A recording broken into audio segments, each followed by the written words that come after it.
for part 11 and part 12 of Rewriting History.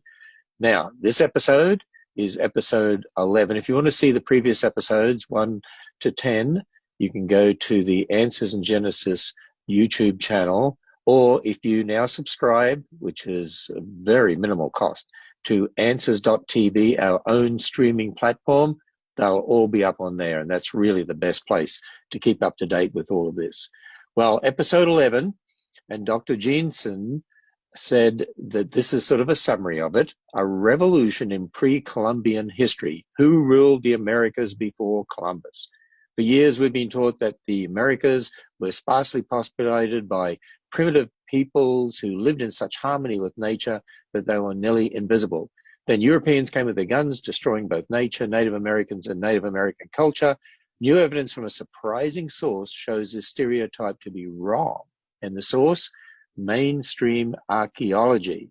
So, Dr. Jensen, this is going to be very interesting. I'm sure you might raise a few eyebrows, maybe. I don't know. So why don't you take it from here? These next several episodes are going to be quite eyebrow-raising. So it'll be exciting to see how people respond. This is, again, all part of our ongoing series, as Ken mentioned, A New History of the Human Race. And we're finally getting to what I've subtitled this for several episodes, The Resettling of the Americas Before Columbus and Other Surprises from DNA. And we've seen many surprises that change the stereotypes of how we understand who we came from. We see so many differences in our world today, culturally, linguistically, physically, and our sinful natures want to push people away and treat them as foreign and separate and different. And somehow we know that somehow it connects, but we have this evolutionary mindset of it's just this distant past, and I guess it happens, but don't really think about it.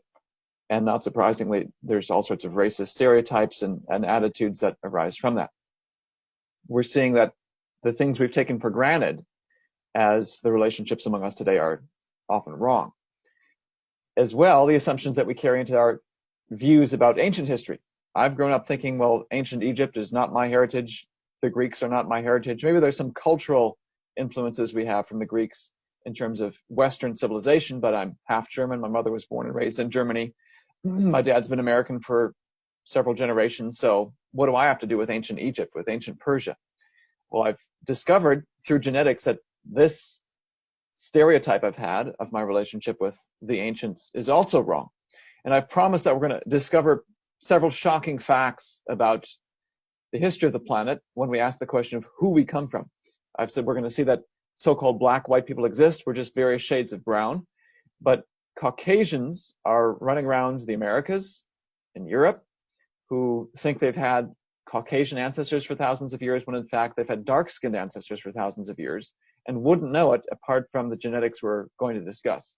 We've seen in previous episodes, especially episodes 7 through 10, that most Europeans, Western Europeans, Eastern Europeans, are of recent Asian ancestry. So we think of ourselves, I think of myself, well, I'm a Caucasian, look at my features.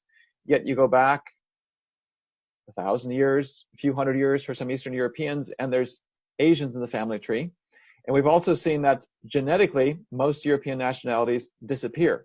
Sure, we like to take pride in our heritage, Italian cooking. I like to take pride in my German heritage when it's something to be proud of, like winning the World Cup, not so much when it deals with the Nazis.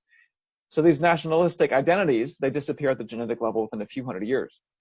We're going to look at this episode, and in several subsequent episodes, a shocking fact about the Americas, that they were resettled at least once before Columbus arrived.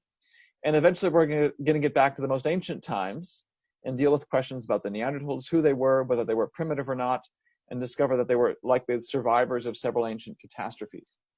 Now, my goal in all this... Dr. Jensen, if I can just ask again for you to also summarize that a lot of this really comes out of genetics research, and particularly dealing with the Y chromosome that's inherited through the male. And yes, the differences because of mutations and the similarities and so on. Yes. And this is information you won't find anywhere else. You can't go to a popular genetic testing company and say, hey, I heard about these shocking discoveries about history. Can you tell you who I come from? They can't do that. On one hand, most of their tests look at DNA that's inherited from both parents. And my German signal, I'm half German. I'm 50% genetically German. And my children are going to be 25%, and it drops by half every generation. So that signal of my ancestry goes away real fast. So if you take one of these tests, you're likely only going to know what you already know from your family tree anyways. They only go back 4 or 5 generations. And then if they look at the Y chromosome or mitochondrial DNA, they're still operating with a mainstream timescale that human history goes back hundreds of thousands of years, and they don't even think of looking for the signature of the history of civilization, the Persians, the Egyptians, the Greeks, the Mongols, and so forth. In fact, because they stretch out human history so long, it's very difficult for them to see the signatures of this history. And what we're seeing is that when you look at these particular compartments, and we've seen now it's the Y chromosome, the male inherited DNA, that's key, and you view it through the young Earth timescale, number one, you see history pop out, and it's a confirmation that it's the young Earth timescale that's the valid one, and not the old Earth timescale. And the principle that we're applying is really just the principle of family trees. The closer the branches connect, the more recently we have a common ancestor. The more distant the branches connect, the more distant past we have a common ancestor. And it's this process of this existence of a DNA clock that allows us to make these sorts of inferences. So if Ken and I get a Y chromosome test and our DNA differences are very few, and it leads to the reconstruction of a family tree with short connections, that means we have a recent ancestor. If he and I have a lot of Y chromosomes differences between us, we have to go back in the distant past to find our common ancestor.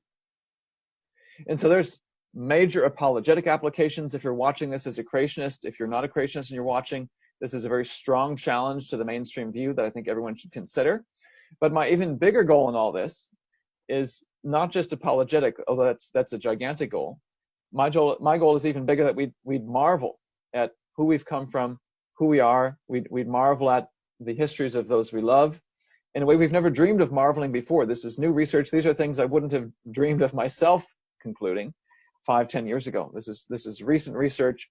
These are facts you won't find anywhere else. This is the only place to find it right now, and hopefully it'll be in a book within the next 12 to 18 months. So today, let's think about the Native Americans. And I'm going to start by thinking about one of the famous men from the Wild West, George Armstrong Custer. On June 25th, 1876, he led a regiment of U.S. Army soldiers to engage a group of Cheyenne and Sioux warriors near the Little Bighorn River in Montana Territory. Now, this is post-Civil War era. The U.S. as a nation is pushing westward. They're trying to ensure safe passage for settlers, fortune seekers, gold seekers, and standing in the way from the European perspective are the Native Americans, led by, in this case, Sitting Bull. Now, one of Custer's fatal mistakes that day was he underestimated the size of the enemy that he faced. He thought there were only about 800. Turns out there were about 2,000. The other fatal mistake that he made was to divide up his band into 3 groups. He was trying to surprise them.